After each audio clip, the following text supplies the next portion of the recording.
each and every one of you. And with the room this full, we've either done something right or y'all are really upset. I'm going to choose the first one and say that we are doing something right in the district and we have some great things to celebrate. So moving right along, we'll start with our invocation. Ms. Williams, Sherry Williams.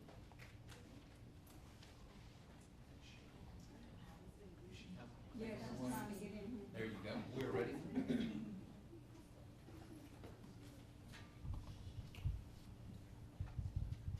you bow, please?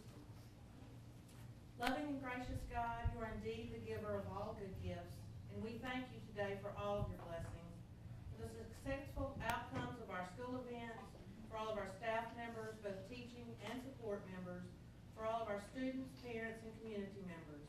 We ask that you bless them abundantly, and we'll continue to seek your wisdom, guidance, courage, and strength. Be with us in our deliberations and help us to be wise in our decisions, that we make for the good of all those who place their trust and confidence in our leadership. Please give us insight to lead with integrity so that our decisions may reflect what's right and good, and help us to make those decisions that are good for all, dear Lord. Grant us the humility to always seek your will in all that we do and say. We thank you for the joy of gathering together to celebrate Christmas, and we ask that your love would fill the hearts and souls of each of us during this season. All glory be to you, loving God, now and always, through Christ, the Holy Spirit, forever and ever. Amen. Amen. Thank you. Next on our agenda is the adoption of the agenda. Board members, you have before you the proposed agenda. Are there any additions or deletions to the agenda or changes? Seeing as none, I entertain a motion to accept the agenda. Mr. Chairman, I move that we adopt the agenda as printed. Is there a second? We have a motion that has a proper second. All those in favor signify by saying aye. Aye. Those opposed, same sign. Agenda has been approved. Next item on the approved agenda is the introduction of visitors and guests. Mr. Sheep.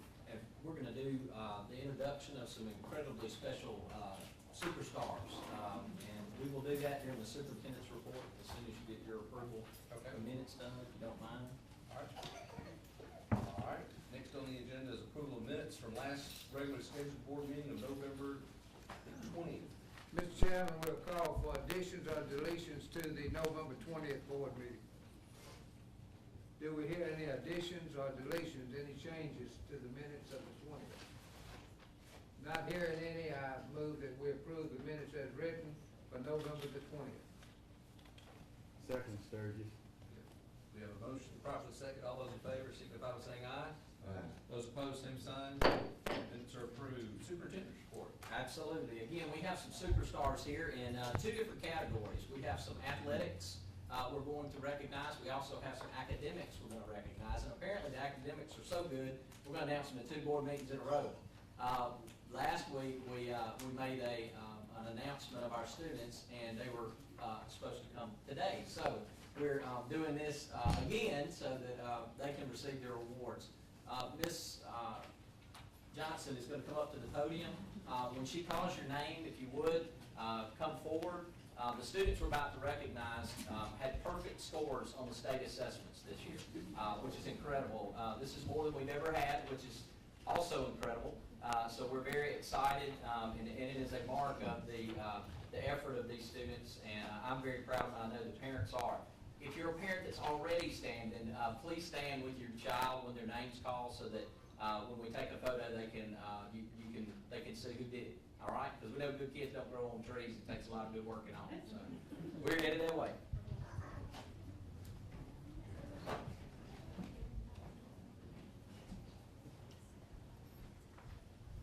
Just the kids. Okay. Our first student is Mateo Bird, who earned a perfect score in math from Beaumont, and Ms. Bird is outside. So let's get Ms. Bird.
okay with Mateus? Okay, now you got it. Here's Mateus.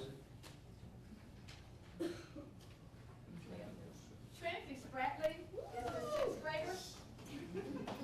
Would you learn this book?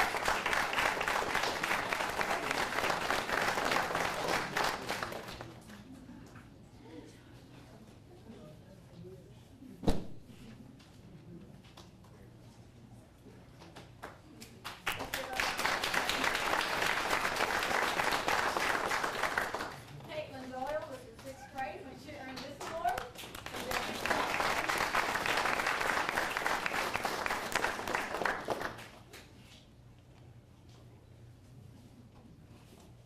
Catherine Torres Cruz was a sixth grader when she earned this award.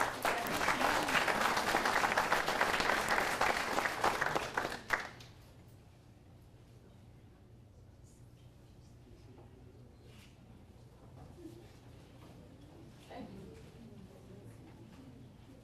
Thank you. Mr. McGee is outside. Our student, Denisha Harris, is a seventh grader.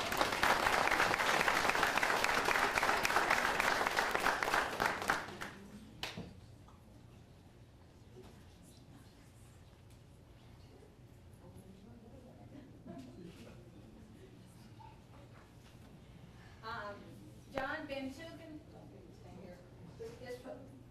he's in eighth grade from Vicksburg Junior when he earned this award. Is John here?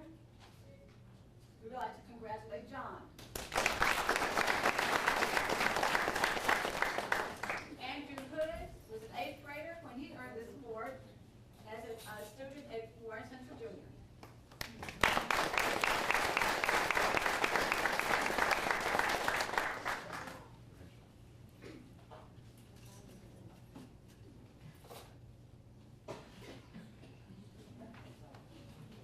Ramon Shepherd is an eighth grader when he earned an award from Vicksburg Junior in math. Is he here? Is Ramon? Okay, let's give him a round of applause. Ms. Billings, did you come up? We have one very special student that we're proud of. It's here. We would like to especially recognize John Custer, his school leaders, his principal, and of course his parents, because John was our only student who got perfect in both math and in reading. So that's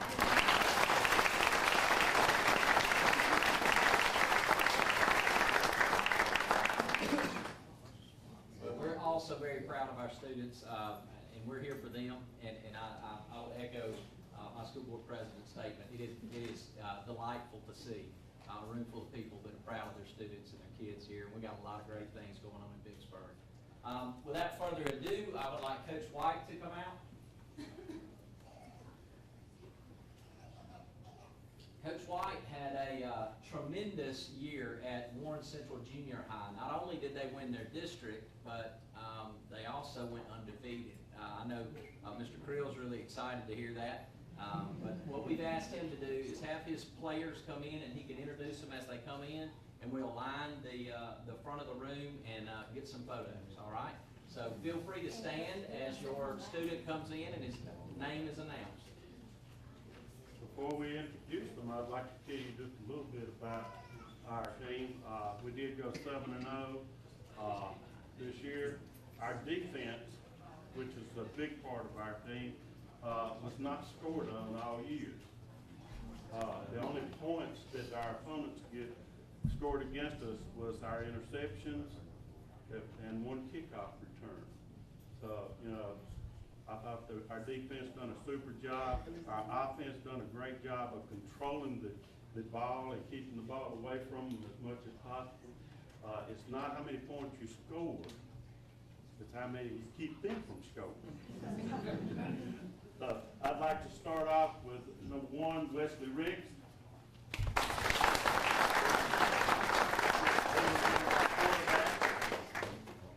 Hank Holness.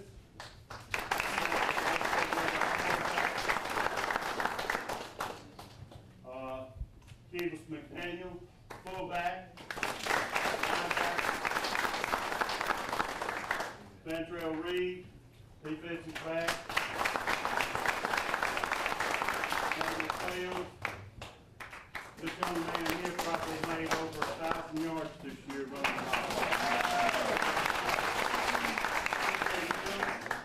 quarterback, defensive back. Lamar Gray, quarterback, defensive back.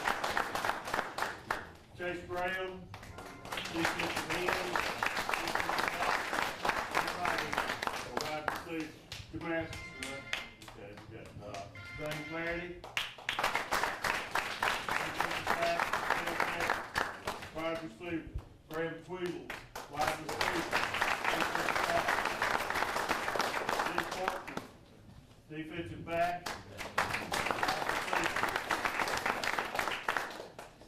Darren Bracey,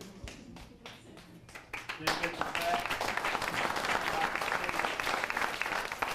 David Doyle, defensive back. May have to form up in front of them too. Corey Wilson, tailback.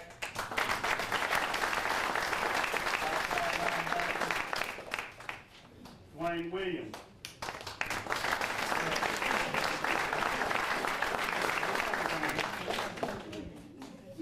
I just wish every kid at our school had a heart like this.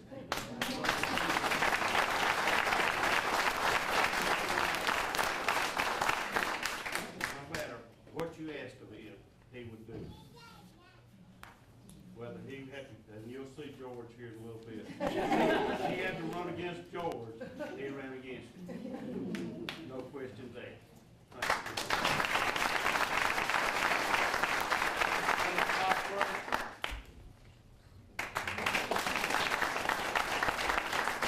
Wide receiver, defensive back, Monte Lawrence,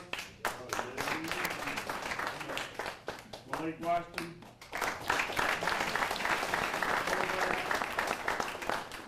defensive back, linebacker, Cedric.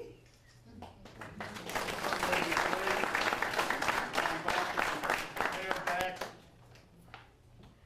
DeMonte Woodson.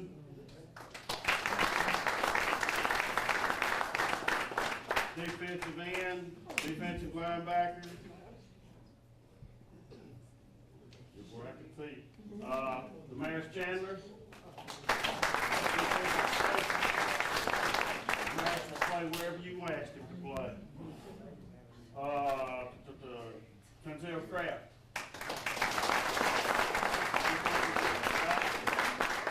Defensive linebacker, Denzel's probably one of the fastest kids on our team. Kane Hawkins, linebacker, fullback. Jalen Love.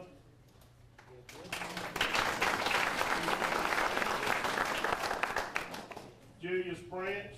Come on in, Julius. Defensive specialist.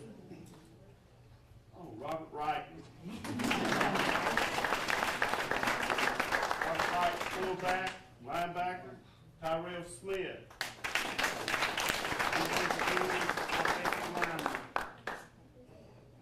Terrence Bone.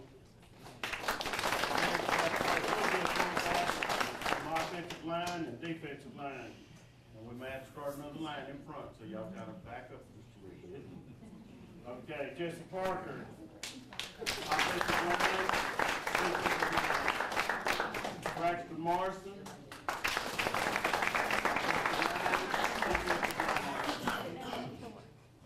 Nicholas Strong. He's up there. Okay. You got a line? Isaiah Galloway.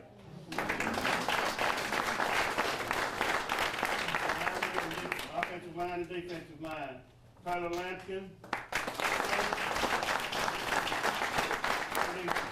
Defense, we wouldn't let our Sooners play defense, afraid they might get hurt. C.J. Houston. Tyler Lampkin. Excuse me, Tyler Gaddis.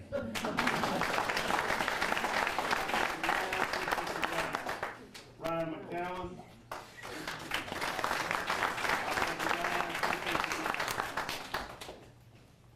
Elijah Knight.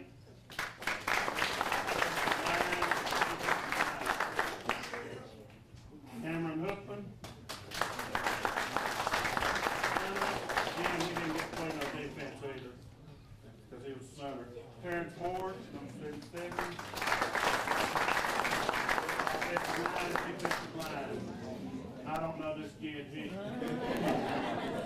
Owens.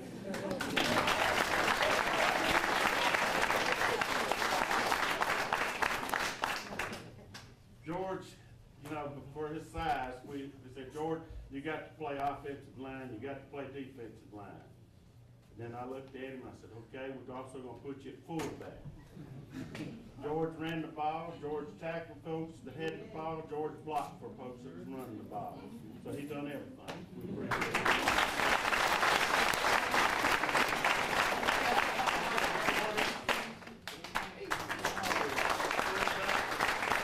Linebacker, defensive line.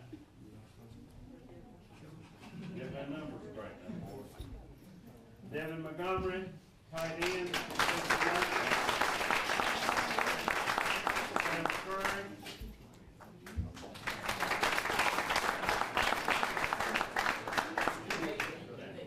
Sam Curry, wide receiver. He also got to run the ball a couple of times and made an impression on me. I hope he keeps at it.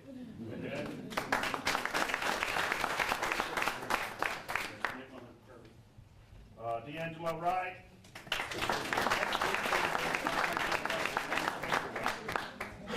Offensive, wide receiver, Chris Green.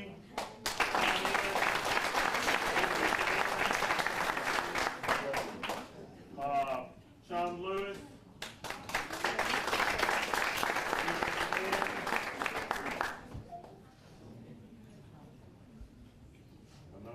Marcus Chambers.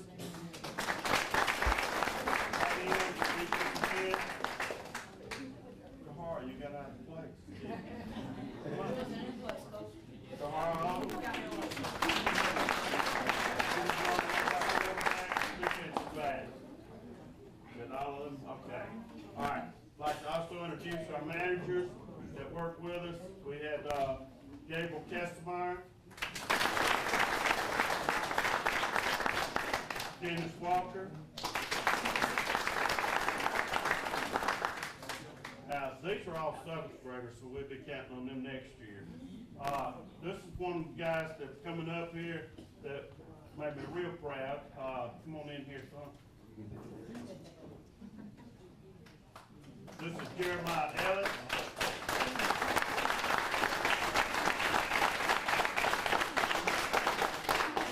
Jeremiah was asked to be our cameraman. Well, the first time he took pictures, you know, he got a little close and done it, but after that first time, look, it looked like a professional job. And because of that, we were able to pick out things that we needed to do to correct for every ball game. And we appreciate the work that he done.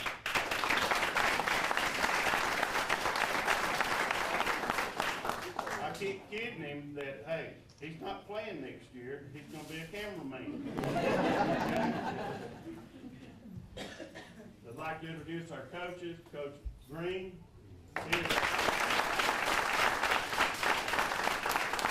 assistant coach, Coach Nye. Offensive line coach, and Coach Porter. Defensive line coach, Mr. McGee.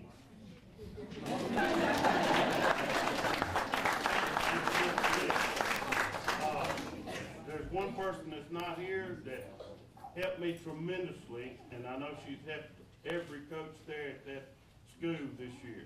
She does not only her job that she was hired to do over there in the office, but I think Coach Wright put her in charge of us coaches and making sure that we got everything into the Mississippi High School Activities Association that was correct, and that's Ms. Bowles, and I would like you to give her a hand.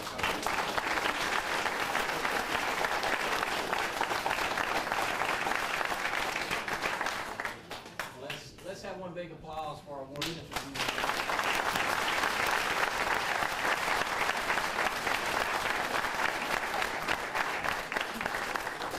Guys, I'll tell you, there's nothing like that time of the year when the grass starts smelling, when it's nice and cut and competition starts. There's nothing like pulling off wins. There's nothing like feeling like that. That doesn't happen without deliberate intention. And you went out there and did your jobs. You had your assignments that were met, and it wasn't easy. There were days where it was tough, practice is hard, coaches can be mean, not these, but other coaches. But you pulled it off and you did a great job and you represented our district well, and we're very proud of you. So thank y'all so much.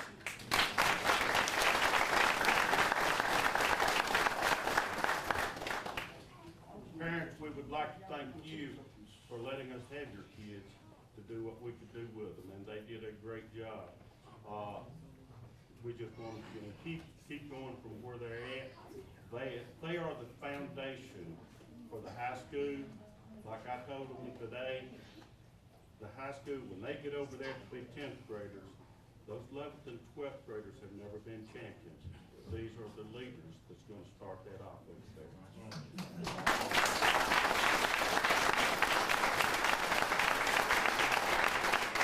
This is going to be televised. Make sure that you watch it on TV. I know after this, it's not going to be anything you want to watch. You're welcome to stay for the rest of our board meeting if you would like. I'm going to finish my update, but as these gentlemen leave, if you want to exit the building and grab your student and head to the house, I completely understand. Thank you so much. Nobody wanted to hear the rest of my update. I did want to point out that Ms. Gail Kavanaugh is going to be here with some ASU on item G6, and she will introduce and talk about that when we get to that agenda item. Terry Parrish, DSU teacher placement. We had a meeting this week and got some real positive news. I made no bones about it when I arrived. It is my intention to provide opportunities for students at high school level where they can receive increased amounts of dual enrollment, and there is a 2+2 program that exists now at our Vicksburg branch, Hines Community College, that is a partnership with Delta State, and we're looking at ways to strengthen, create, evolve our teacher pool in the state. And one of the offerings that they have is a 2+2 program, and with dual enrollment, if we have students who will be teachers, then they can potentially earn a good many of their credits prior to even going to junior college, which will actually let them get out of your house a little sooner. The next thing that we have, the board was so gracious to allow me to participate in the first Mississippi Superintendent's Academy. There were 19 superintendents that were invited across the state, and my first visit was a great one. I will let you know that our board has been invited free of charge to attend the meeting in March, and those dates will be coming. I'll get y'all more information when they get it to me. We met with Eli Perkins this week. He is the new director or regional representative over the Leader in Me. We have several of our principals that are interested in moving forward with conversations with the Leader in Me. I think it was 5 principals that talked to him. We even had one of our junior high principals that is beginning that conversation, and that's very encouraging for us to hear. Next, we had a meeting with Miss Virginia Johnson from Star Academy, and that is a Pittsco company. She came in and observed ours and told us that she wanted to be our site example, that nationally she had been in a lot of places but had never seen it implemented so quickly and effectively. There is an opportunity for us to be cited in a national magazine. We also had 2 legislators that gave us the money. One of them was able to attend and do a tour, and he was blown away, and I'm very appreciative of the fidelity at which the administrator and teachers have implemented that program. Also, we met with a company called Mind Research, dealing with some math strategies. This last month, we had the appreciation luncheon for athletics. Our St. Dominic's hosted that. That was in Jackson. We had a principals meeting, which was very, very beneficial in multiple ways. And as we explored our principals' gifts, I found out just how many of them are fantastic teachers. They're doing presentations on John Hattie's research about effective practices, so that we're focusing in on the best effective approach to allowing our students to be academically challenged. We had a Warren County Recreation meeting, and that was this week, wasn't it, Coach? And there's some very exciting things for our community on the horizon. Our mayor and board of aldermen are incredibly committed to see this happen. I know sports is a big part of my life as a father, and as a Vicksburger, it would be nice to see some of those offerings that I have to drive out of town in order to get be offered right here in my hometown. Also, we had Beechwood Elementary got visited by Santa, and it was a very interesting and neat opportunity to see Santa at one of our schools. Our Teacher of the Year and Administrator of the Year will be due on January the 6th. Our Teachers of the Year are selected at the building level.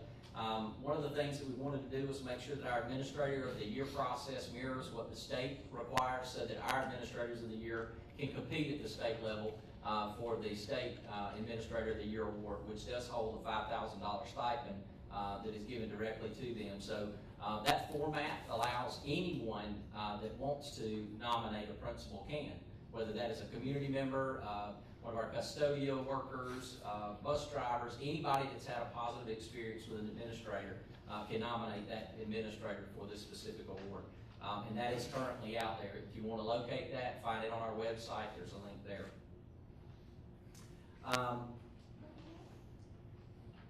We had probably one of the most wonderful opportunities this last week with my high school guys and Mr. Rossett and Dr. Winters and David and I. We had a high school CTE college dual enrollment leadership summit, and we met and came up with some amazing solutions. It's awesome when you can put things in people's hands and they run with it. Both of my principals have come back with recommendations for creative ways for students to, who are struggling with subject area assessments, to be able to have alternate options so that they can graduate on time.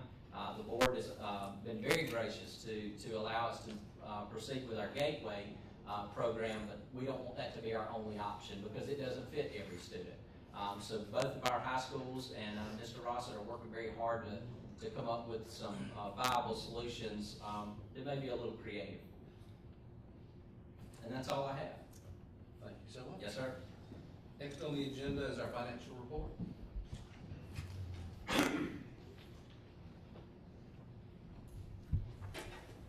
have a few things for you tonight. The first thing on the list is our bank reconciliations, and currently we are completely up to date on our bank reconciliations all the way through November 2014, which means that we're completely caught up with our state statute requiring for a monthly report. You will notice in the bank reconciliations from October to November, our bank balance for the 16th section interest fund decreased by $2 million from month to month. That is because we moved $2 million into our district fund in November to make sure that we covered our cash flow.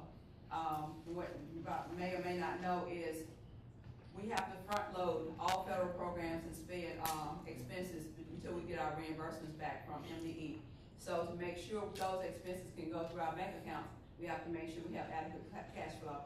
And because we don't get the largest part of our ad valorem request until January, February timeframe, we have to borrow some money from 16th section interest, but we are scheduled to pay that back in February when we get our largest amount. So it's borrowing this time. So, okay, and if we move down to our ad valorem taxes, looking at the charts for ad valorem, you'll notice that our year-to-date ad valorem collections show an average of 7.66% of the collections of the $27.6 million that we requested. As of November, the district has recorded $2.12 million in ad valorem thus far. Moving on to our casino revenue, total collections for the casino revenue year-to-date November is showing lower in November, and that is simply because of the holiday, we got our collection in December. We were out when the when the payment normally comes in, so it was received and posted in December. And you'll probably end up seeing the same trend in December because we're out starting tomorrow, and when it comes in, it'll be received and posted in January. So after January, we should be back on schedule where that's concerned. Okay, now, The statement of cash flow, I know that's what everybody's waiting on. Statement of cash flow, our monthly cash balance for November is showing $2.2 million, which actually includes the $2.2 million that we borrowed from 16th section interest.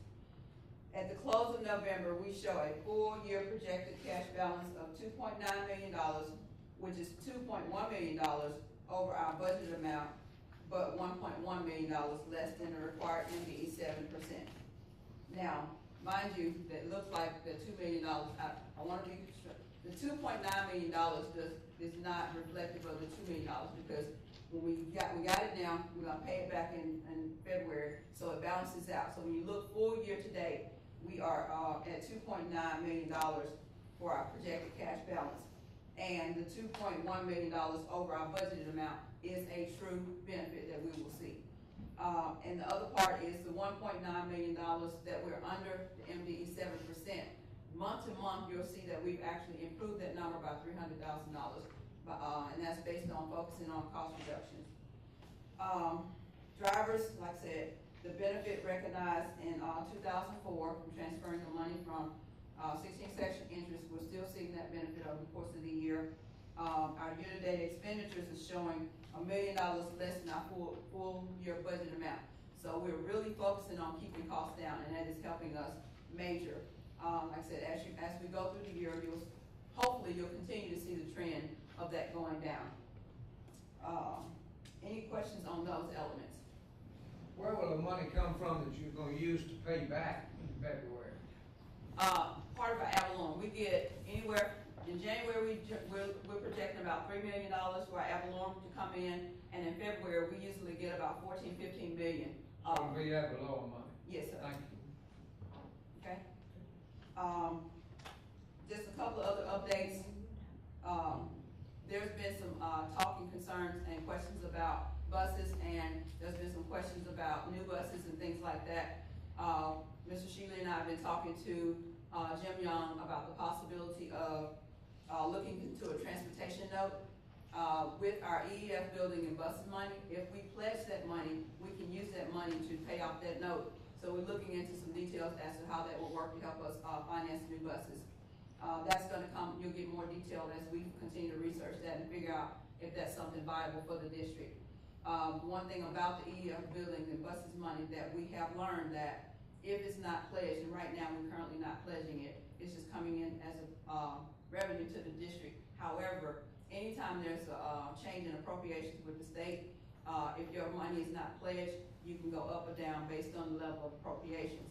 But if it's pledged, it's gonna stay at that amount because it's already pledged to something, and if it goes up, it goes up. If it ever goes down, the allocation ever goes down, we won't ever see the reduction once we pledge that money to something else. And so that's why we're looking at pledging it towards the transportation note to help us build our bus fleet.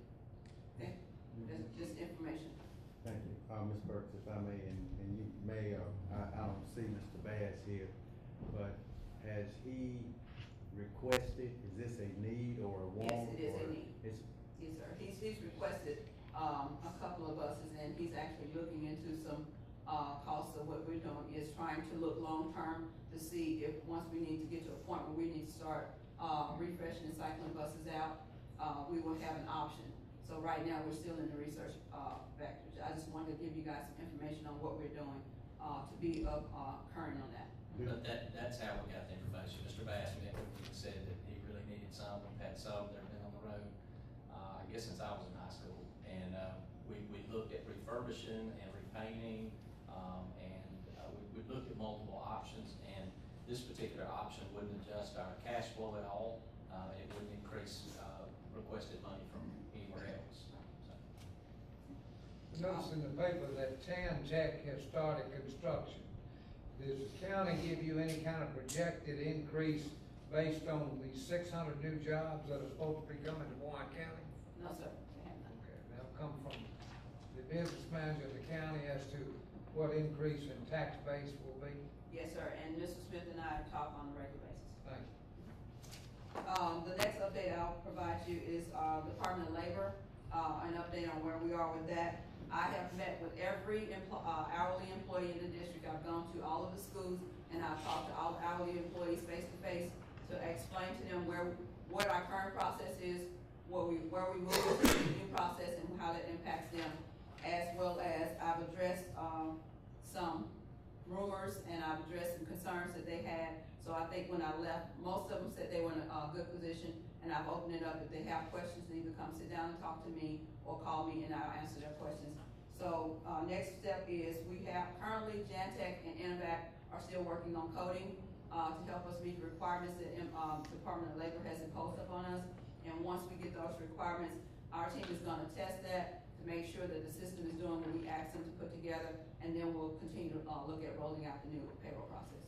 One thing I would like to commend Ms. Burke is she's looked at multiple ways to provide opportunities for our staff to be able to flex that, even looking at multiple bank accounts and different ways so that they won't see the financial impact of the change. And she's done a real good job at that. Okay. So that's my financial, report. Do we have the copy cost? That's me. Okay. Okay, the, next thing on the agenda is, the request to, retain new path strategy consultants. I've been talking to, new path.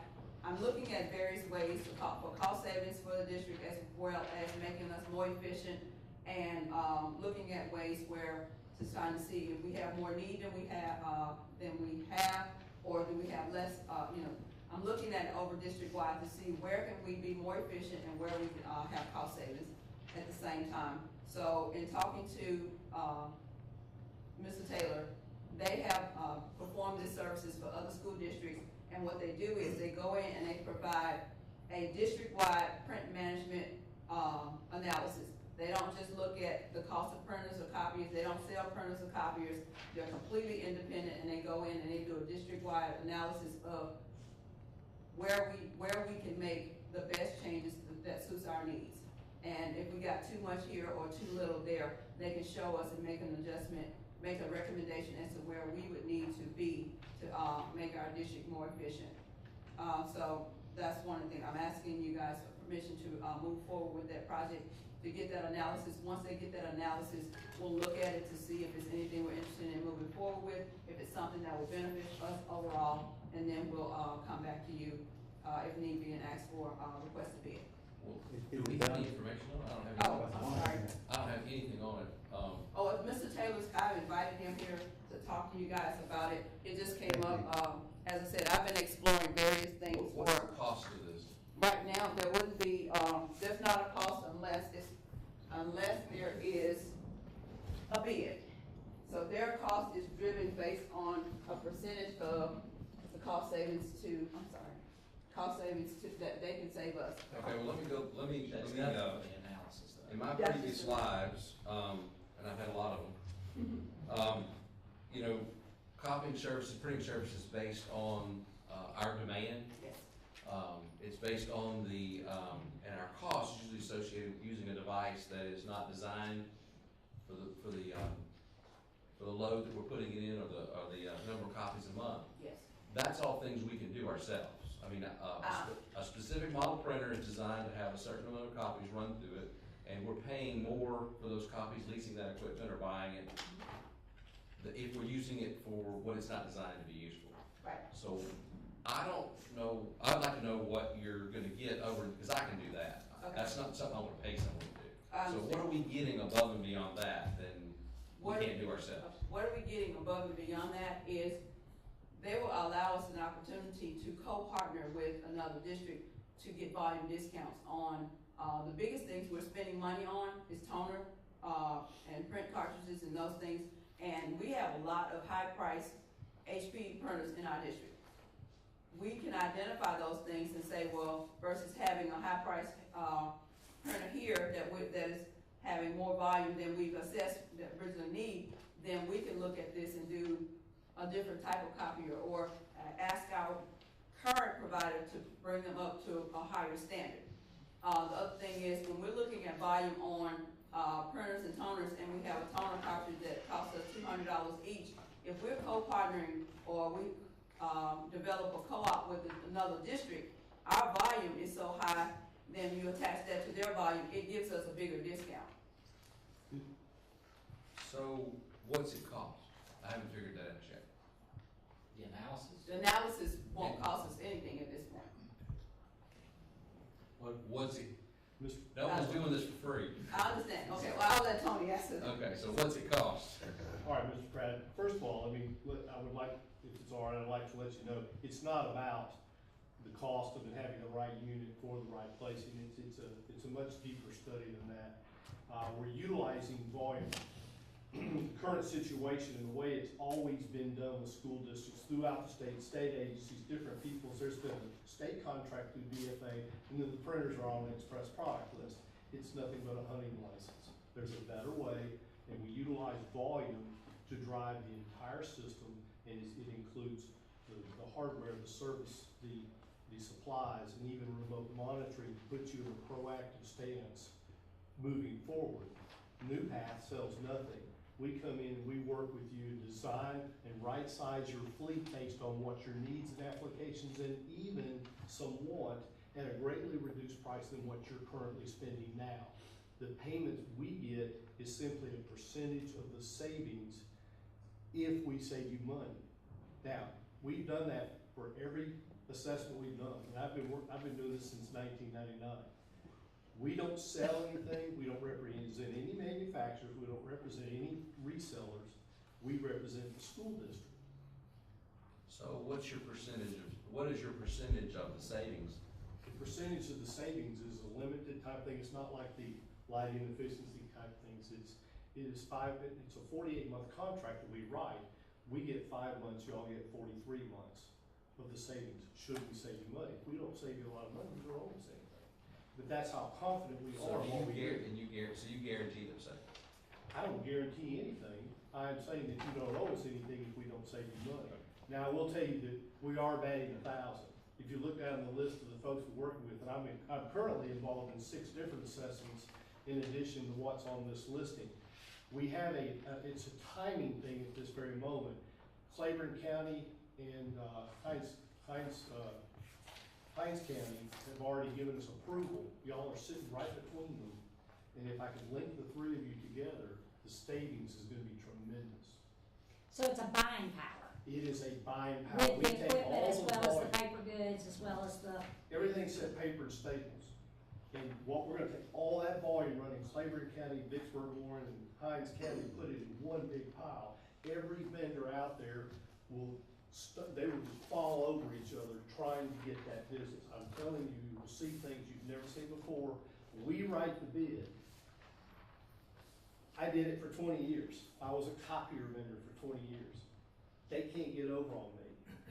I write the bid, and it's in hard black and white. It allows them to be very aggressive, and I make them bare their souls. They will know, when we finish this process, they will no longer have control. They've always had control. I promise you, I did it for many, many, many years. When we finish this project, you will be in control of your own destiny in a proactive stance. And there's a reason that, I won't get into all the minute details. There's a reason for a 4-year contract, that in 4 years from now, you won't be looking at this again. You'll be able to look online and see exactly what you need and move forward within a matter of days. Ms. Burke, these other school districts that are listed, we've got a total monthly spent prior to the assessment. Do we have that number for our district yet? No, and that's what, I've actually, been looking into that now. I've met with Unitech to talk about where we are and trying to understand where we need to be. My initial meeting with our, copier, person, with Unitech, I see more than just a copier, and printing rental or leasing for the district. I wanna be able to say, looking at various reports, we are doing what we need to do to make sure that we are running all of our systems at a certain level. And we have a great, lease service relationship with Unitech. All I'm asking is that we hold our vendors to be a higher standard. And that's what I'm looking to do. Having this analysis to tell me what we need and where we can be, I can go to our vendors and say, this is what I expect of you. Mr. Taylor, Yes. If I may, please. Just listening to your brief presentation, I appreciate that. You saying, you all are saying that you want to utilize our volume, and I want to make sure that my constituents understand where we're going with this. With the existing printers, copiers, whatever we have here, they won't be removed. Yes, sir, they will. Okay, they'll be removed. If we accept it. So, If- again, I'm using a hypothetical here. Right. Okay, so let's go with that. So everything we have will go away, and then we would have to lease that, which is gonna cost us to lease, is that right?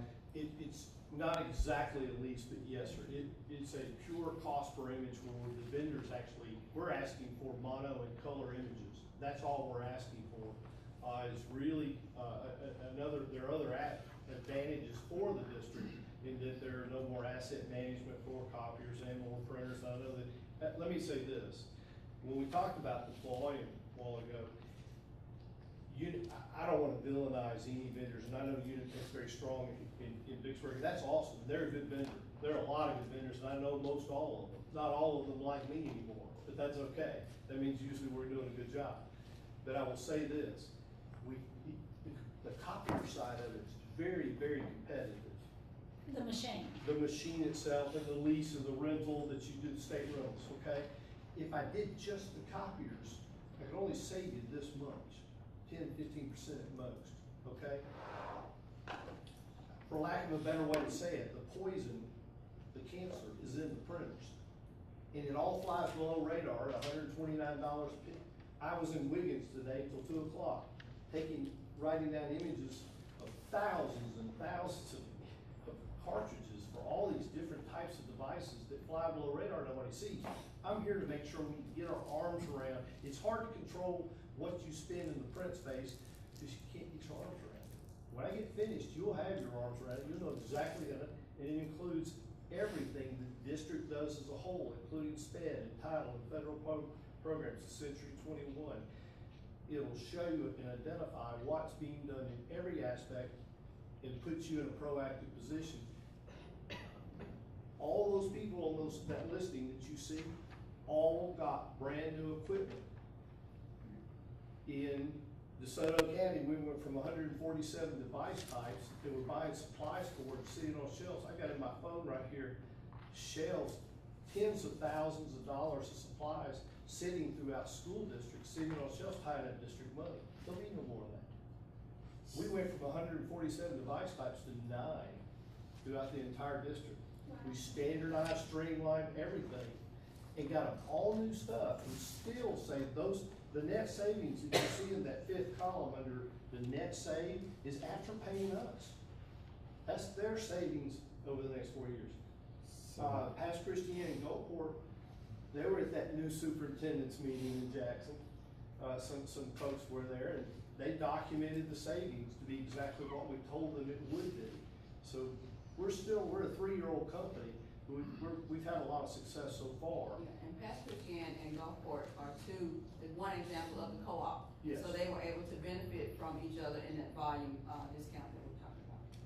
So, Mr. Taylor, piggyback on the other part here. Maybe, Mr. Sheedy, you may be able to answer this. The machines that we have, do we own them? No, sir, we are leasing them. So and we're leasing them and now. I know, All those machines. yeah, and as a matter of fact, 23 of those are coming up for renewal in the next few months. And So- we also get penalized if we're using the machine Yes. for the wrong purpose. Meaning if the machine is only designed for 30,000 copies and we're printing 90,000 copies in a month, there's a higher per copy cost on that device. And if we're not watching that, if someone's not watching that, it can be Exactly. very costly. Exactly. There's And a it lot is- of overage, and might I add the way we set this contract up, there'll be no more overages during the 12-month periods of that contract. There'll be overages tallied once a year, the 12-month cycle. The school districts had tremendous peaks and valleys. And there are 5 months out of the year that you don't reach the minimum and you're paying for something you don't get. 7 months out of the year, you're paying overages and being penalized when you go over. We remove all of that. Yeah, there's great savings to standardizing the number of devices. one or two different types of printers or copiers that we use. There's great opportunities there. You just mentioned that the school had, and I'm not gonna expound too much more on this, but one school had so many, and now they're down to 9. I think we have 15 schools. So if we go from, and I don't know anything, okay, so I'm really ignorant to the fact, but I'm gonna say 15 copiers, 15 printers, which is 30, and then we go down to 15 or 10 or whatever. How will all the schools be able to use this if we go less than what's already there? You're I don't misunderstanding. think It's I don't not think number it's- of devices, it's types of It's devices. types of devices. Type device types, we'll do a one-for-one replacement. Yeah. Okay. And now, It's the type. the only situation where you don't have a one-to-one replacement, Mhm. I think for instance, in Senatobia, we had their very small district, they only had 83 units. And we got them, I believe, 69 units, so there was a reduction of 14 units. But in those instances, it was because they had a fax machine sitting next to a color printer, sitting next to a copier, and we put all that in one unit. All the volumes were low, so therefore, that was a reduction of 14 units. We primarily do a one-for-one replacement. It might save you money if they reduce the number of units you get, that's not the point. We're here to make sure that you all have the opportunity to better yourself as far as production and having, we're trying to save you some money so you can apply it elsewhere. That's what we're here for. So, just so that I can clarify this, there's not a dollar that's coming from our school district until you come back to this board with a presentation. That's exactly saying, right. hey, do we move forward or not? Yes. And when we discover and uncover exactly what the district spends, she and I will roll our sleeves up for many hours and verify, documented 14 ways from Sunday before we come to you to tell you what, you had asked the question what the district spends, we will identify that inside out. And it'll be, I have a question. That's 1,000. Mr. Shealy, is this a bid item? Yes, sir, that's the way I How do we know understand it. this man's Once- gonna get the bid? He does it. He does it. Well, you need to give equal opportunity to other companies What's I'm saying? to present their Right. package as well as him. Okay, and that's, yeah, and I'm okay with that, but, what he's doing is he's helping me build specs to bid it out to copiers all over the place. And, right now, like I said, Unitech is doing a great job with the copiers and the services. I'm just trying to help bring us up to a higher level, and when we write the specs to bid it out, it's gonna be open to any and everybody that wants to be a part of it. We're guaranteeing that whoever we choose, whatever plan we choose, that he's gonna get a percentage. So what, I guess, probably to answer your question, Mr. Joe, was that, do we need to bid his services out? Do we need to ask if this service for efficiency needs to be put out to see if there's anyone else that wants to come to the table and present a plan to us, so that we're not. Kind of an RFQ as opposed to an Yeah, RFP. yeah. So we need someone to, do we need to bid out the process for giving, say, are there any other companies that provide the same service? I can check, but technically, this is actually just a purchase service, so we don't have to we can do a request for, quotes, or just have people to, send us in to see who else does it and what they have to offer. I'm open to that. Mr. Attorney, what are your thoughts? That's the decision of the board. If y'all want to get, we're doing it on the energy savings contract, so if you want to get, I don't know this industry at all. There may be other companies, in the energy savings, there are several companies that do this kind of stuff. I just don't know the industry as well. Probably the best thing to do would be to check with the State Department, and they're gonna know who else does this kind of work. But the energy saving was a little different. If we don't choose the person that did the plan, they're not making a dime. Whereas here, That's if no matter who we choose, or we can choose no one, they're gonna make, you follow what I'm saying? I do, I follow exactly what you're saying. I just think the question you gotta decide is if you want, well, first of all, do we know if there are other companies that do this? And secondly, do they come in and they design the plan that's gonna ultimately be put up for bid? If there are other companies that do it, they may do something totally different than Mr. Taylor. They say, no, we're gonna kind of set it, we'd like to set it up a different way. And then y'all need to, that's when you want to request, do an RFQ, because you want to see who's gonna meet the parameters that y'all set up. You may need some assistance in getting those parameters set up, and that's where Ms. Burke would have to work with Mr. Taylor or somebody at the State Department who understands that industry, because that was done just recently at Mississippi State, and they got 3 responses east of the Mississippi. One was disqualified.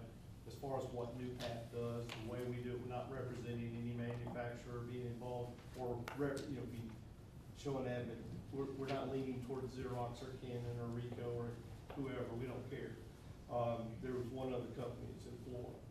So because we're not spending actual dollars, I mean, we are spending dollars, but it's being, I mean, the dollar figure could go over the part that we need to get a it's gonna be a contract. At this point, you're not spending dollars. I don't think so. I think your proposal is that you're gonna come in and, you or some other industry's gonna come in and take a look at what's needed, Right. Essentially, and then you're gonna go and put it out to bid and say, we need whoever's gonna get the best deal on 75 printers, copiers, fax machines, combinations. But where do we sign up to agree to the terms of his savings and how he's compensated? Because that's not the only.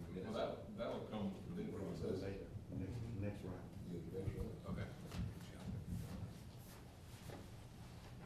Yeah, the agreement to move forward with the analysis, that's the separate agreement that I would, present to Mr. Sheedy once you guys gave me the approval to move forward with the analysis. So, we won't sign anything until you guys, have given me the approval to move forward with the analysis, and then we'll have an agreement where they're highlighting exactly what they're gonna perform as far as the analysis, and then we'll, move forward with doing the analysis, and then, Will that coming back to agreement you come back, guys. will that agreement come back to us? Let me just ask a logistical question. Yes. Is this really feasible, from a timing standpoint for the board, as they make this decision? Is it feasible or best? This is not gonna happen for 3 months at the earliest. Okay. That's gonna be March, April-ish time range. Really this is something that probably ought to be done in the summertime, which would give the board, that's their decision, but it may give them some opportunities to look No, at this more. and the only reason why I'm bringing it to them now is, like I said, we're really focusing on keeping our costs down, because our revenue source is not guaranteed. And because we have so many of our copiers that is getting ready to come off lease, and before I go and sign another 60-month lease with Unitech, I wanna make sure we're getting what we want. What's the schedule of your copies that are currently coming up? Um, Normally, the other thing you do is you try to make the leasing company have all of your come due at one time, because that's the way they get you. Yeah. If you're, And we do if have you're able several to lease that every are month, fluctuating like that, and Yeah. we're trying to get everything on an even keel, kind of standardized across the district. so do And you know what's our schedule for when the next group's coming the up? next group, the biggest chunk is gonna come, up for approval or for, renewal in June, July timeframe. So that means we'll be back in front of you in March, asking for, permission to bid, getting RFPs ready and all of that for them to bid those 23, services anyway, so. But I wanted to at least give you, put this in front of you, let you know what we're trying to do and give you an opportunity to review it and make some decisions as to where you want us to go. Are we gonna get to review this agreement before? Yeah, I'm not signing anything. Okay. Y'all So Yeah, then- that's fine. Okay. So we're just, We're just telling you to go forward and create a That's proposal to come right. back to us, or are we? Yes. This is Yeah, information. this is only informational at this point. Okay. This is the first touch. Okay, cool. So we don't have to vote. Okay. Are you, Unless y'all don't want her to move forward, if y'all want to move forward, Then it's I'll- not tonight. Okay, no, I don't. okay. I'm good. Sure. Okay, well, I am asking you to vote on the next thing. Okay. The next thing is, board approval for a resolution to refinance our MAP bond. We met with Jim Young, several weeks ago, and he saw an opportunity for us to get a lower interest rate on our, state aid capital improvement bond. What that is one of our 3 mil, debt obligations. And he showed us an opportunity of taking that and getting a lower interest rate over the next 3 years. It's gonna come due in the next 2 to 3 years, and so we're looking at what can we save now, before it comes due. And that's, I actually put forth, before you guys, a resolution for you to sign, allowing us to move forward with this. And, you remember when, Warren Greenlee came in and did a presentation? This is that one thing that we could have done other than, with the money that we had obligated. And it's supposed to, we're estimating it'll save us, or we don't know yet what it'll save us? Potentially, it could save us $90,000. And what's it cost us to refund or to redo this? I'm not sure about this. Mr. Pratt, I think we're talking about bond council, but I'm pretty sure that the requirement is, it's gotta be a 2% overall, savings, from the current rate before you can even do it. Right. And I would, so, whatever that is, and you never know till you won't know till you lock in what the rates. They won't go forward with it unless it's gonna be 2%. Right, The other because thing- what Jim is proposing is he coming, if you guys approve the resolution, he'll come in and look at and assess where we are, if we're over the 2%, if we're under it, then he'll present that to Mr. Shealy, and then, say yes or no, we wanna move forward with this, or it's worth our time, what have you. But we have to, at least get the approval for the resolution before he can even come in to, perform those services. Mr. Sturgis, you have a question? Yes, sir. Couple questions, if I may. I was just happening to look at this, and, this has to be a callable bond, I'm guessing, right? Yes. It is callable? Yes, sir. Okay, and so, you don't know how much that bond is right now, do you? It's around 3 million, it's right at 3 million. And this is not the same one, and this was before your time, when Demery Grubbs came in, this is not the same one, you know, the guys from Memphis? Yeah, this is not. Which, is this state aid or is this, Yes, state aid, state aid? yes. That may have been the GO bonds, general Okay. obligation bond, but I can't remember that Okay. going back on the files. Now, here's some questions I have, if you'll look on the resolution that you're speaking of, and I love my attorney over there, but here's what I have, and I just need to know for my sake anyway.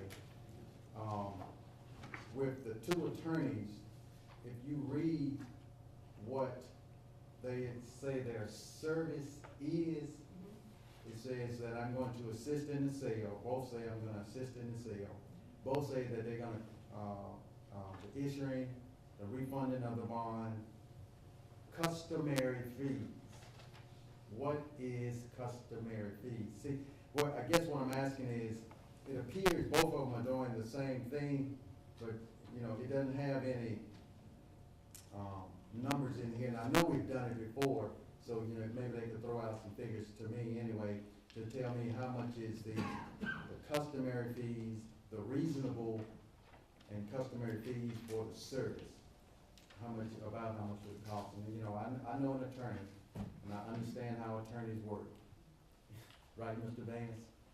I know how attorneys work, but do you have, and then we have to reimburse them for the out-of-pocket expense. Do you know, can you give me a feel for why we have both of them pretty much doing the same thing? Now, I could try to do that if you want me to. yeah, please. There's two different things, you've got an issue, you got a counsel for the school district. Yes, sir. And you got a separate bond counsel. The bond counsel handles twice as much work as I would do for the, of course, let me sit back up. This first time I seen this letter, I think this must have come today. No, we've had it in our package.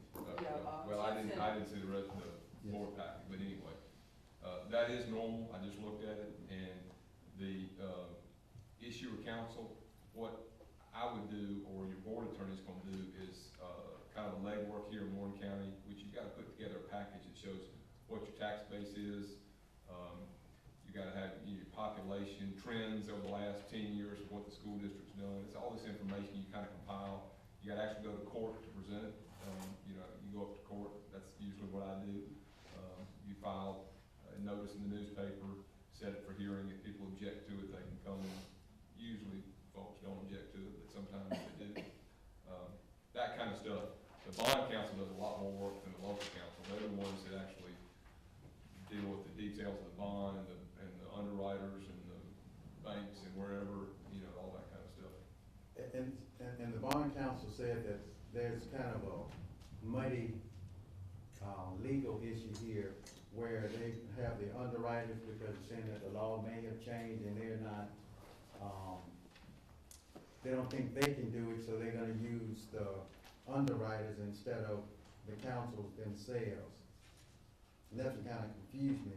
Where is that? Well, the underwriters have done it for us before, but, and my only other question is, I just wanna make sure that, that have we looked at any other law firms, or are we just taking what we've done in the past?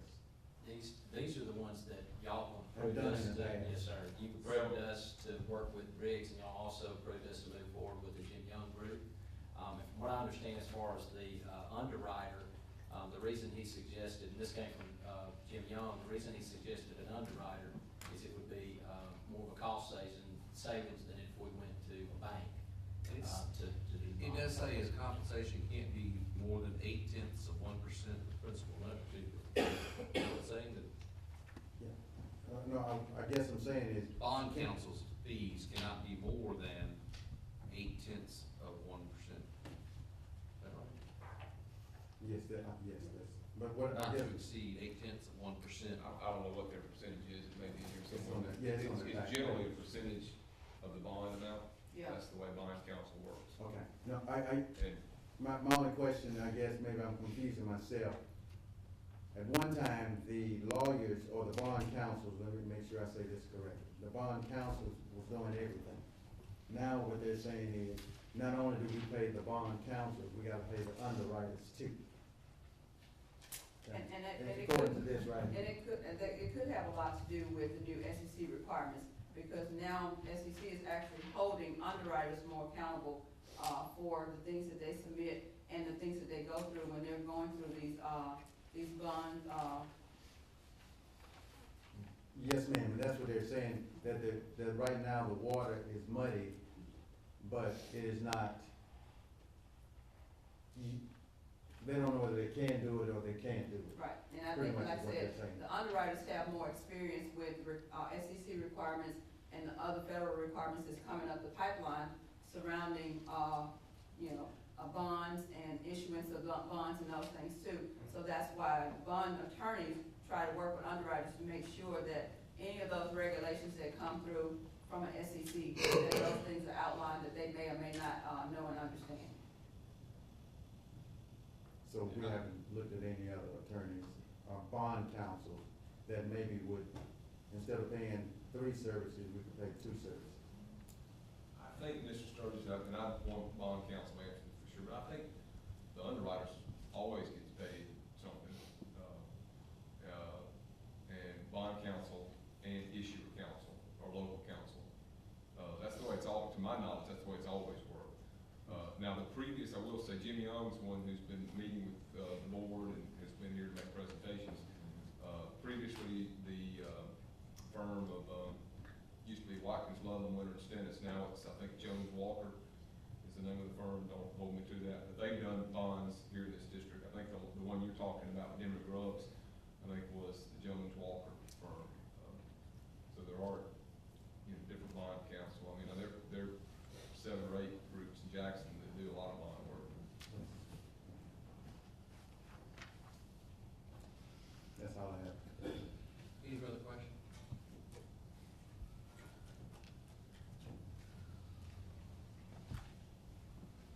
All right, so, you brought, of course, there is before us the board, is there a motion to accept the resolution to proceed with, trying to refinance this and save the district budget? Mr. Susan, how you feel on that? Oh, absolutely. One of the things y'all entrusted me with is to find ways to make sure that we're utilizing our funds. And right now, we're a little over $1 million under budget, and she finds ways every day to maximize this. We did talk and extend to Jim Young because you authorized us to do that. Warren Green shared this one thing with us months ago, that this would be the one thing we could definitely do that wouldn't cost us money, that would save us money. I absolutely think we need to do that. I'd like to make a motion that we will move forward. Second. We have a motion and a second. Are you ready to vote? All those in favor of authorizing this resolution, please signify by saying aye. Aye. Those opposed, same sign. Motion carries. Thank you.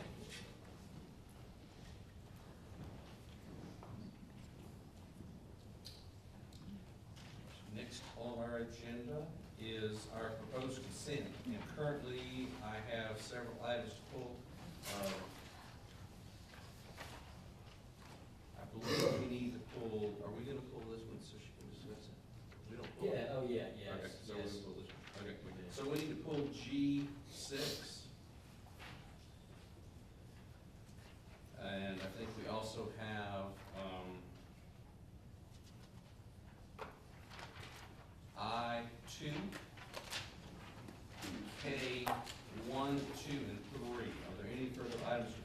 consent, did I get all those correct?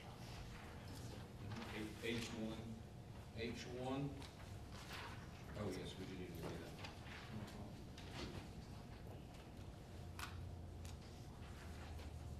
All right, any further items? Oh, yeah, we,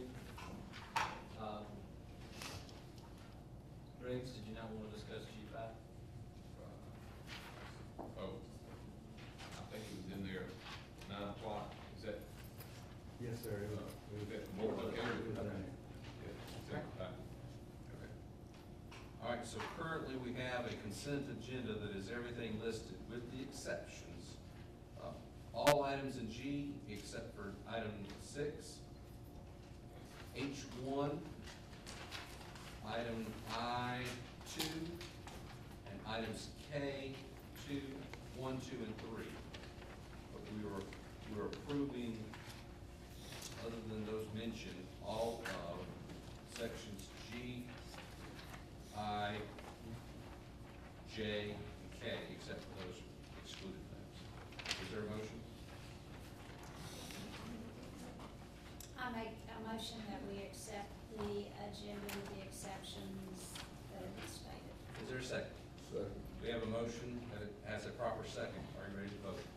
All those in favor signify by saying aye. Aye. Those opposed, same sign. Opposed, consent is approved. First item for discussion is G6. I will tell you, I'll probably be a little lighter than refinancing no bonds. Yeah, so, first of all, before I get into the FNET presentation, I wanted to bring a little bit of, some happiness here tonight. Coloring books. Sherman Avenue, back in October, participated in a, presentation with the Mississippi Ag Department in Farm to School. And there are 3 Sherman Avenue children that are featured in the Mississippi Ag Magazine, which is this quarter's edition on page 64, starting on 64. It's an article about crops in cafeteria, Mississippi farmers and Farm to School. And we're proud to have some of our pre-K students that were featured in this coverage. They sent me today 5 issues, 5 board members. Thank you. You may pass it And, down. if you don't mind. And I will also be getting some other issues so that those parents, the principals, and the teachers at that school and our superintendent can have a copy. But I thought for our board members tonight, that would be an excellent way to show you some of the things that we're doing in the schools and give some recognition to our students. And we have parents here.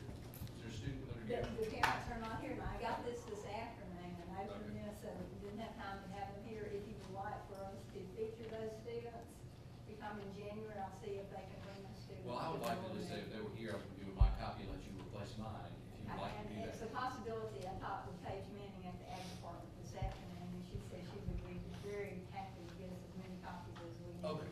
For our students. So we were all excited about that. It features a farmer, Mr. Randall Wright, who we get our sweet potatoes from. And so our sweet potatoes have grown up in Sacramento Rock here, and he was gracious enough to come down and do a photo shoot at Sherman Avenue with our students. So we were real happy to do that. The main thing on item 6 under G, under general items, is the expanded nutrition. It's really an expanded food and nutrition education program. And what we are proposing tonight is Vicksburg Warren is also a member of the Vicksburg Mayor's Health Council. And under the Vicksburg Mayor's Health Council, I've had the opportunity to work with Dr. Maddie Lasco and Jerry King with Auburn State University, and they provide the services through FNEP, which is the Expanded Food Nutrition Program. FNEP is actually an education program funded by USDA, and they actually come in and do different types of education programs on nutrition, physical activity, and all of that, it would be funded through FNEP and through Auburn State, and the services would be provided. What we're asking tonight for the board to consider is we would like to use facilities here at Warren Junior Elementary School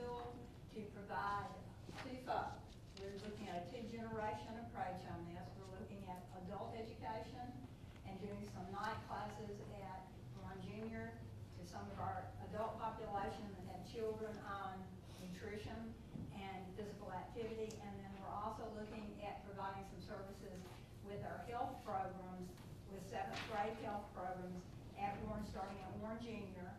And this curriculum, they would come in, I believe, 2 days a week, would provide services to the 7th graders in the health classes. And this is a standardized curriculum, and they would provide the curriculum and anything that is needed to provide the nutrition education in the classroom to those students in these health classes. What we're asking, I'm gonna let them, Dr. Rasco and Jarita come up, and Dr. Rasco would be doing adult education, and Jarita would also be doing the classroom education, and let them give you a little bit of an overview of what they would be presenting, particularly to the adults, and then what would they be presenting to children in the classroom. And I think you'll be pleased, and hopefully you'll approve that. If we get your approval, we would meet with Mr. McGee and establish a timeline starting in January sometime to begin with this. So I'm gonna turn it over to Dr. Rasco now. Thank you. Well, I think you did a wonderful job in describing everything. Well, I bring greetings to you, the Vicksburg Warren School Board, and everybody present from Alcorn State University Extension Program and the Expanded Food and Nutrition Education Program. Now, we just say FNEP for short for the Expanded Food and Nutrition Education Program. And it is a program that is funded through USDA, and we've had it at Alcorn for many years. It is a program that is tailored to working with what is considered limited resource families, families that are eligible. People who are eligible for the program are families with children in the household. Now, we have youth classes as well as adult classes. And we we go into schools, we do after-school programs, we do camps, any group that we can get to conduct classes. And as pointed out, we seeking your approval to come into the school system and work with the children and parents. These are our curriculums here, and they are science-based programs. The one for the youth is called Choose Health, Food, Fun, and Fitness, and we adopted it from Cornell University, which is highly evidence program. And I think you have this sheet which indicates the lessons that will be taught. We usually do 6 to 8 lessons, and we teach the nutrition sessions as well as physical activity over a period of time to give the youth and adults a chance to change behavior. Basically, our priorities for the FNEP program include increasing fruit and vegetable intake, because the United States dietary guidelines for Americans indicate that Americans are not getting enough fruits and vegetables. And also, we have an obesity problem. And that should in itself help curtail, because if you get more fruits and vegetables, then you're gonna cut down on the amount of meat, because a lot of times people just fill up on meat. I don't wanna take a lot of time, but basically, other objective would be to improve overall dietary guideline, dietary behavior based on the dietary guidelines in my plate. Also, we teach food resource management, helping families to be more food secure, have more food security, making sure that they are able to spend the money in such a way that they will have food, until the next paycheck comes.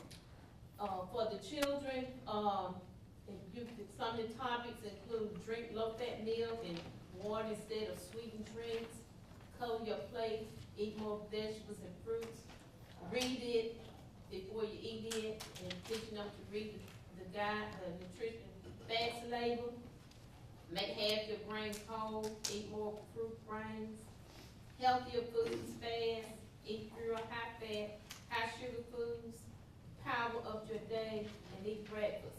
And we do have a lot of prompts that we use, you know, like with the foods, we're talking about reducing sugar, salt, and fat.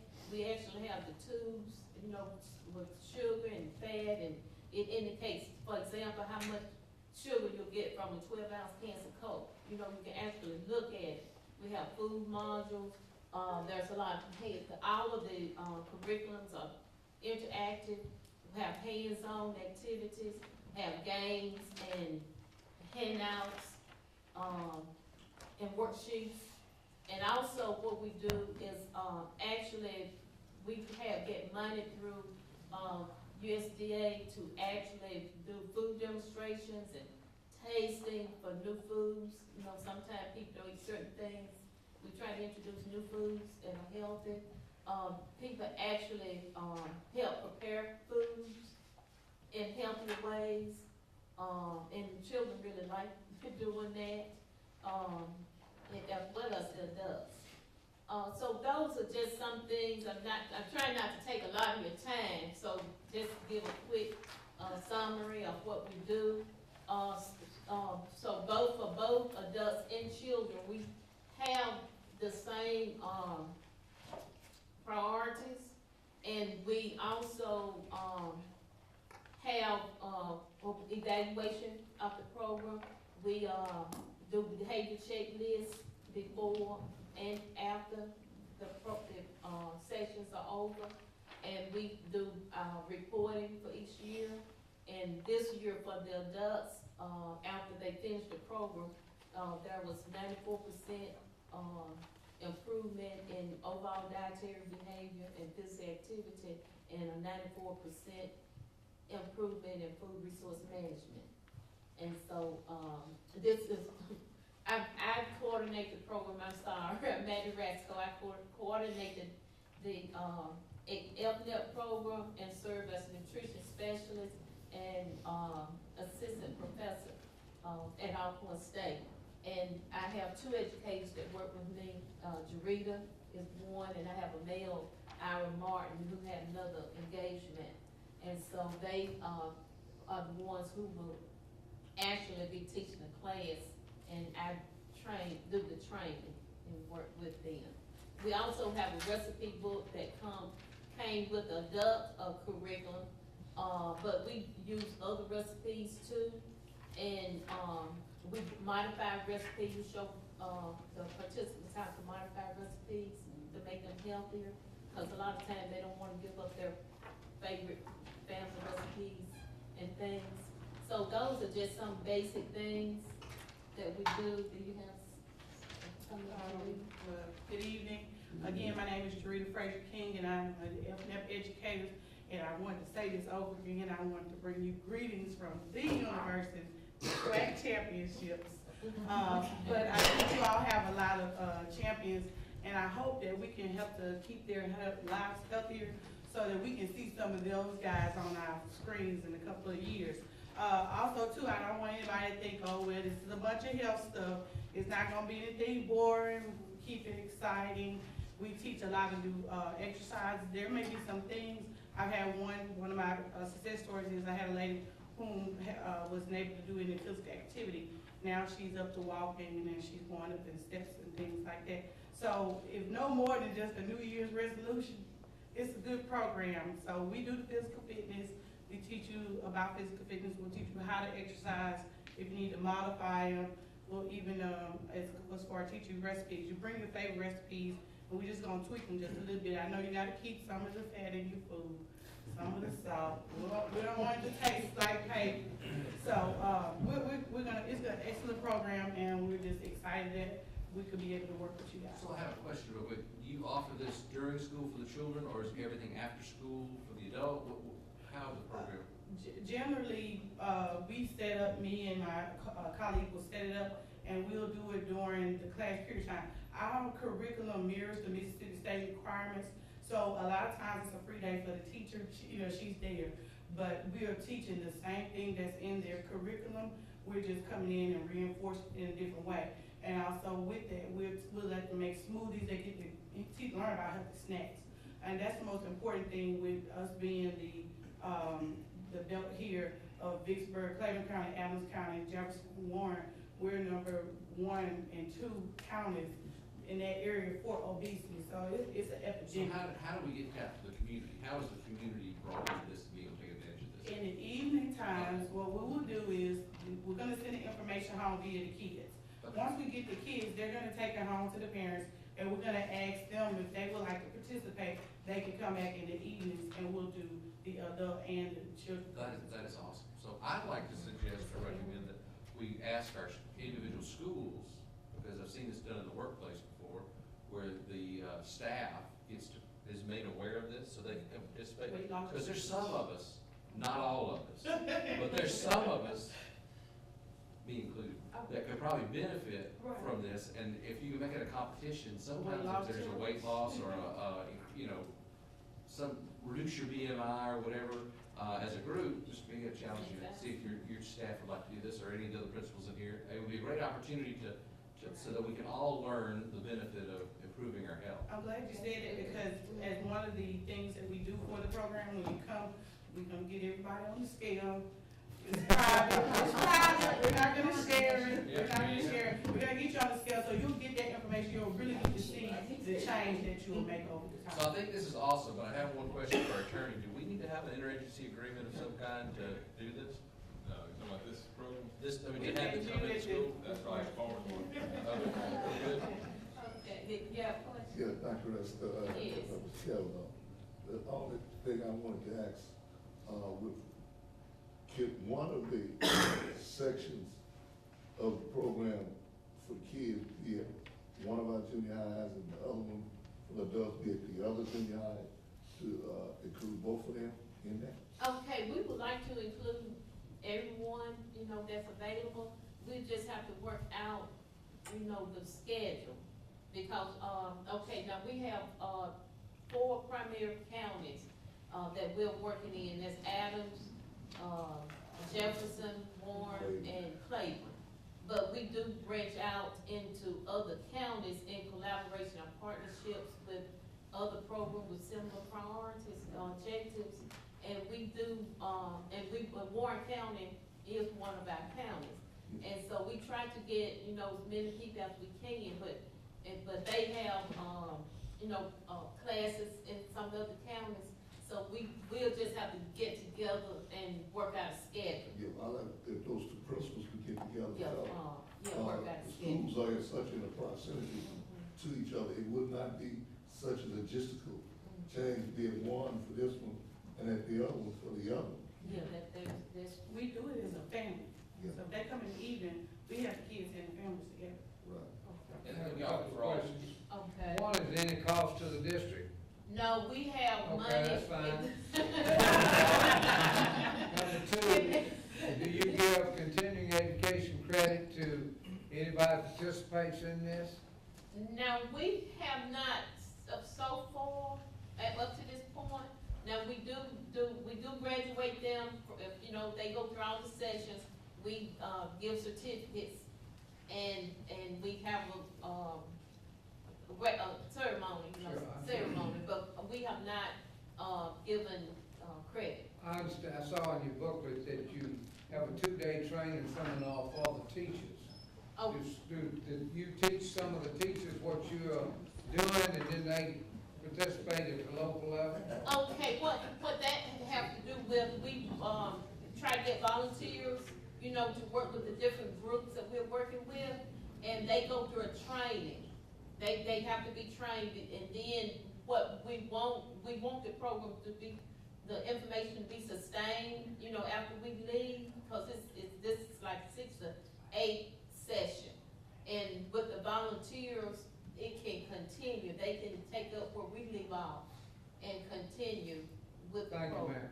Last question for Ms. Kavanaugh. Yes, sir. Do you recommend this to be part of what you're already doing?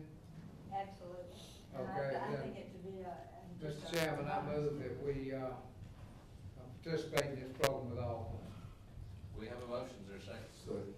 We have a motion with the proper second. Are you ready to vote? All those in favor signify by saying aye. Aye. Those opposed, same sign, seeing as none, we approve it, and Thank you. I'd love to know when we do it, Ms. Kavanaugh, so, cause I like to eat. I don't know if you noticed, I didn't get this way by not eating, so I would love to, participate or, in the session. We're hopeful then in January, first February, whatever. And I volunteer for quality control on any recipe. Thank you, ladies. Okay, thank you. Next item, for review, that was pulled from consent is item, is MSBA policy for review, H1. I was just gonna ask that we, if you would allow me to talk to Dr. Winters, maybe even tonight before we leave, but, may go beyond that, if you'd allow me to talk with him just briefly about a couple of things, and then be okay, so you can table it for now, that'd be great. So do we have a motion to, table H1? I so move. A motion and a proper second to table H1. All those in favor, signify by saying aye. Aye. Those opposed, same sign. H1's tabled. Next item for discussion is I2. Mr. Sturgis, I believe we will discuss that. Yes, sir, just one real quick question if I may. On the volunteer, Uh-huh. I mean, he's not gonna receive a salary or anything like that. No, sir. My question is, has he gone through the, High School Activity Association, Q&As that's supposed to be done? Yeah, that's a there's a paraprofessional requirement that he had to be before we would even consider the opportunity. I'd like to make a motion that we accept, I2. Is there a second? Second. Motion with the proper second. Are you ready to vote? All those in favor signify by saying aye. Aye. Those opposed, same sign. Motion carries. We're now down to K1, the Consultant Plus contract. Table. Thank you, Mr. President.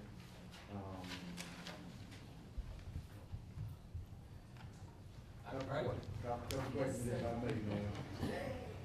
I'm gonna have to get your phone and then I won't have to tie a board meeting, if that's okay with you. But here my questions on these, contracts that we have here. Just wanna make sure that we all understand what we're going with. I see here on the actual contract, it says that the service is not to exceed more than $3,000, which is 75, you say 75, $75 per hour. But my question is this, does that include the reasonable expense and travel reimbursement? It includes everything.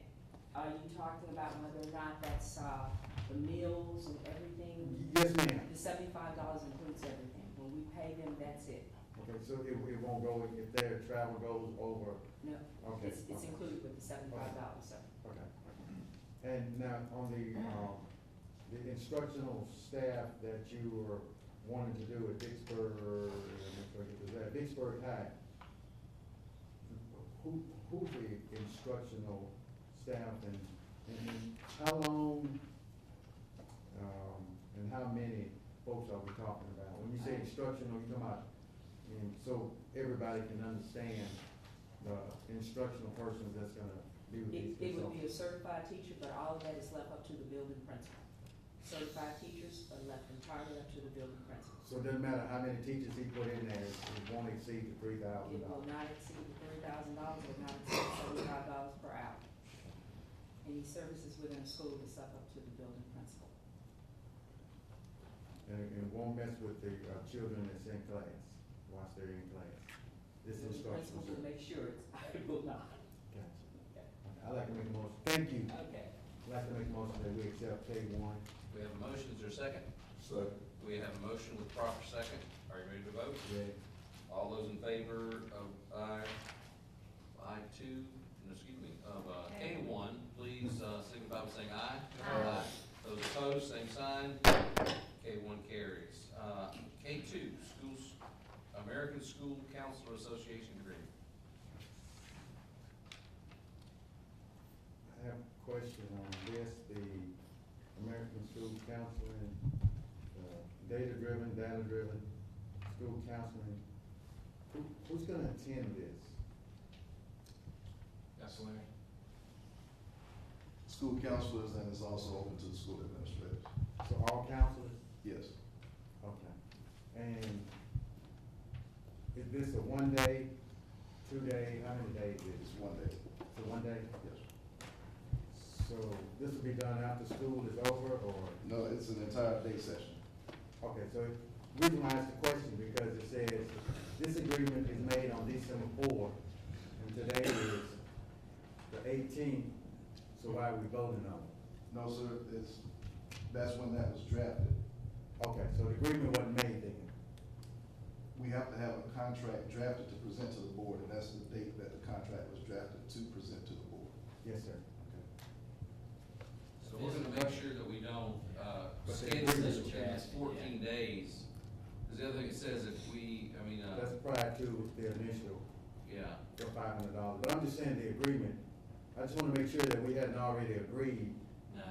Okay. It's just this Okay. physical document was created, this particular agreement, not anybody agreed to it. The only thing that concerns me also, Mr. Sturgis, bringing up a point about it, is that, normally we're net 30 days on most things. I mean, to say it's overdue within 14 days, I mean, we'd be doing good to process a check in 14 I do days. have email documentation that I emailed the point of contact, informing him that our district has a 30 to 45 day turnaround once services are rendered. And they responded back, documented that there's no problem with that. Okay, so can we just, if we make a motion to approve this, can we add a contingency that is using our standard,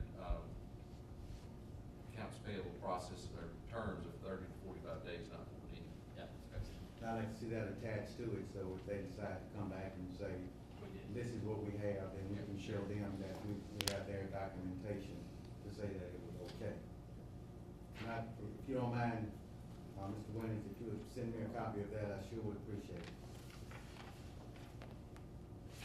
No other, I'd like to make a motion, we accept K2, please. With the stipulation of the terms? Correct. With the additional You wanna just make it information. 45 days? 45 days, yes. Excuse me, Mr. Sheila, I need the board members' email address. I can forward it to them right now while I'm sitting here. Shannon's got it. Second. We have a motion with proper second. Are you ready to vote? Ready? All those in favor signify by saying aye. Aye. Those opposed, same sign. Carries. Next item is K3. Okay. Oh, we've been playing telephone tag. Ms. Dixon, let me, just a few questions on this. I guess we have not had this problem in the past, or we've had it, and we've just been going with the motions, because I see what you say that your pathologists are at their maximum caseload. By law, what is their maximum caseload? 45. So we have over 45 each, for each, Yes, sir. and how many pathologists do we Yes, have? 6. Okay. And so we have more students than we do pathology, is what you're Yes, sir. saying. Okay. Our We- child we- count. Yeah, our child count went up, 85 students this year in special education, so it's 385, is that correct? Yes.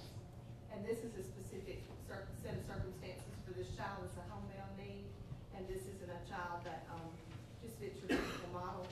There's some behavior issues, and this particular speech pathologist has the CPI training and things that's needed to go into the home to provide this service. Now, this won't put you over budget, over. Oh, no, sir. Oh, good. I have a amount of money budgeted for contractual services for this need.